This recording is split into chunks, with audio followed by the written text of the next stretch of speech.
देखते हैं कि मैं एक मध्यम वर्गीय परिवार से हूँ और बचपन से ही बहुत ही कम महत्वाकांक्षी रहा हूँ। खेल-खेल में मैंने जेईई का एग्ज़ाम क्रैक किया और आईआईटी खड़गपुर में इलेक्ट्रॉनिक इंजीनियरिंग करने का मौका मिला। इंजीनियरिंग के दूसरे वर्ष में ट्रैकिंग करने का मौका मिला और वहीं से इस बात की कहीं इच्छा उठी कि माउंटेनियरिंग ही मेरी कॉलिंग है। पर इस बात की पुष्टि करने के लिए मैंने और मुश्किल ट्रैकिंग की और ये बात मुझे एक बात क्लियर ही हो गई थी कि यही मेरी कॉलिंग है। इंजीनियरिंग के चौथे साल में मैंने प्लेसमेंट में ना जाकर बहुत जल्दबाजी में और घरवालों को बिना बताए एक स्टार्टअप खोला, लेकिन किसी कारणवश वो चल नहीं पाया। फिर वापस से सामाजिक दबाव के कारण यूपीएससी की तैयारी करने लगा। वहाँ 4-5 महीने में मेहनत की, अच्छा भी लगा, बहुत कुछ जाना भी, लेकिन लगा कि बहुत कुछ हाइप्ड है और कम फ्रीडम और मौका मिलेगा कुछ करने के लिए। इसी दौरान गुरुजी आपसे मिलने का मौका मिला यूट्यूब वीडियोस से और साथ ही में कृष्णमूर्ति ओशो को भी सुना और फिर लगा कि कुछ अपने कॉलिंग को पूरा करने के लिए कोई आर्थिक समर्थन चाहिए होगा और उसके लिए मैंने बैंकिंग एग्ज़ाम भी पास किया और अब ये सोचा है कि मैं 1.5-2 साल में कुछ पैसे कमाकर अपने स्टार्टअप को शुरू कर दूंगा। पर जब आपको सुना, ओशो को सुना, कृष्णमूर्ति को सुना, एक अलग ही उधेड़-बुन में आ गया।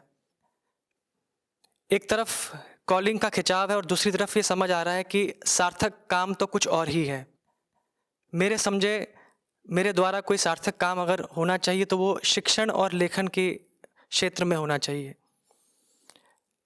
आचार्य जी कृपया इस पे कुछ प्रकाश डालें। मुझे लगता है कोई सार्थक काम अगर शिक्षण लेखन के क्षेत्र में होना चाहिए तो फिर तो पहली बात, पहली वरीयता वो ही है। किनका प्रश्न है? फिर तो वही हो गई ना पहली बात। सार्थक चीज से ऊपर और क्या होता है? हुँ?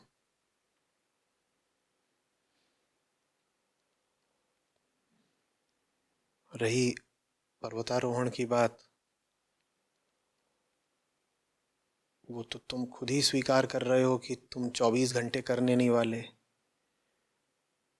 पहले यूपीएससी की परीक्षाएं दे रहे थे, फिर कह रहे हो तुमने कोई बैंकिंग की परीक्षा उत्तीर्ण कर ली है, वही नौकरी भी तुम अब ज्वाइन करने जा ही रहे हो। तो खुद ही तुम्हारा इरादा ये तो है नहीं कि तुम लगातार 24 घंटे हर हफ्ते माउंटेनियरिंग ही करोगे। उसको तो तुम स्वयं ही कह रहे हो कि कुछ ही समय दोगे। तो जो तुम्हें कुछ समय देना है पर्वतारोहण को, वो तुम शिक्षण लेखन के साथ भी दे सकते हो। बात फंस कहाँ रही है? सब कुछ तो सधा हुआ है, जमी जमाई चीज है, करो। ऐसा लग नहीं रहा कि तुमको पैसे का या पद का बहुत लोभ है। आमतौर पे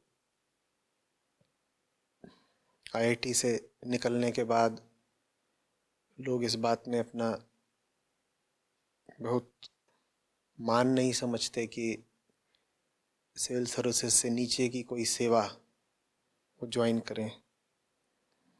तुमने खेल खेल में कह दिया कि कौन वहाँ पर ब्यूरोक्रेसी में फंसे और कौन परीक्षा की लंबी चौड़ी तैयारी करे।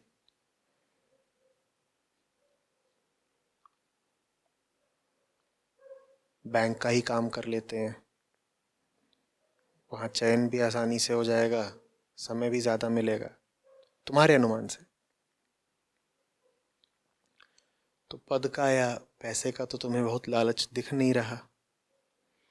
जब नहीं दिख रहा तो शिक्षण लेखन का क्षेत्र है, बढ़ जाओ उसमें आगे भाई। तुम्हें तो पहाड़ पे चढ़ना है, वैसे भी बहुत बड़ा कुनबा लेके चढ़ नहीं सकते। बहुत बोझ या वजन लेके भी चढ़ नहीं सकते। तो तुम्हें तो तुम्हारे इस पहाड़ी प्रेम ने ही बचा दिया। अब तो ये जो तुम्हारा पर्वतीय प्रेम है, यही तुमको इजाजत नहीं देगा जीवन में बहुत सामान, बहुत बोझ इकट्ठा करने की। हम्म? या कोई ऐसा कुनबा बना लेने की जो तुमको घाटियों में ही रखे, चोटियों तक जाने न दे। अच्छी बात, पैसा कम लगेगा। हम्म? और शिक्षण के क्षेत्र में भी ऐसा नहीं है कि लोग भूखों मर रहे हैं।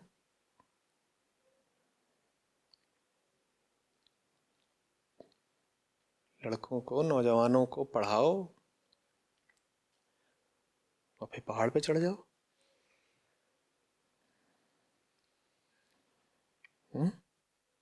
फिर नीचे उतरो, अपना पूरा यात्रा वृतांत लिखो, कहीं छाप दो। और जब तक लिखोगे छापोगे तब तक पाओगे कि अब पैसे खत्म हो रहे हैं, फिर पढ़ाने पहुंच जाओ। अच्छी जिंदगी तुमने पकड़ ही ली। पर सतर्क रहना।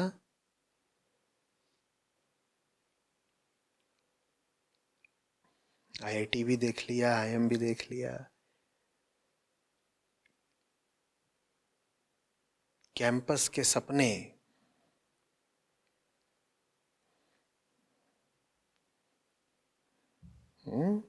बहुत जल्दी हवा हो जाते हैं।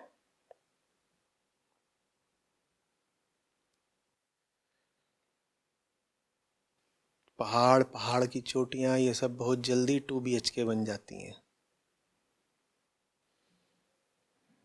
एक से एक प्रतिभाशाली,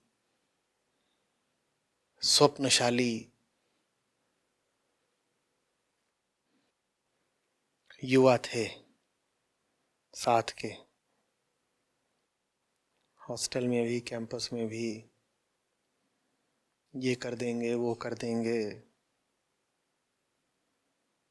अभी वो पेरेंट टीचर मीटिंग करते हैं।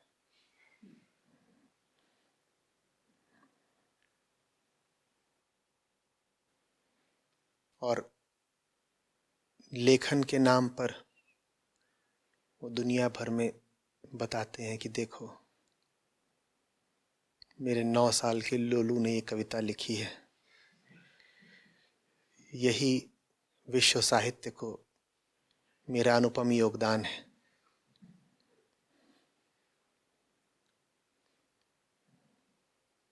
लुल्लू की कविता वो फिर तमाम सोशल मीडिया पे चिपकाते फिरते हैं।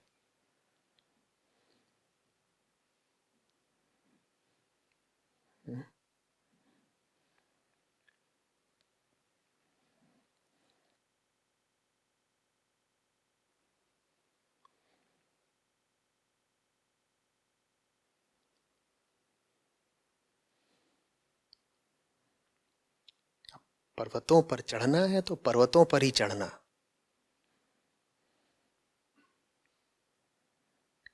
हम्म?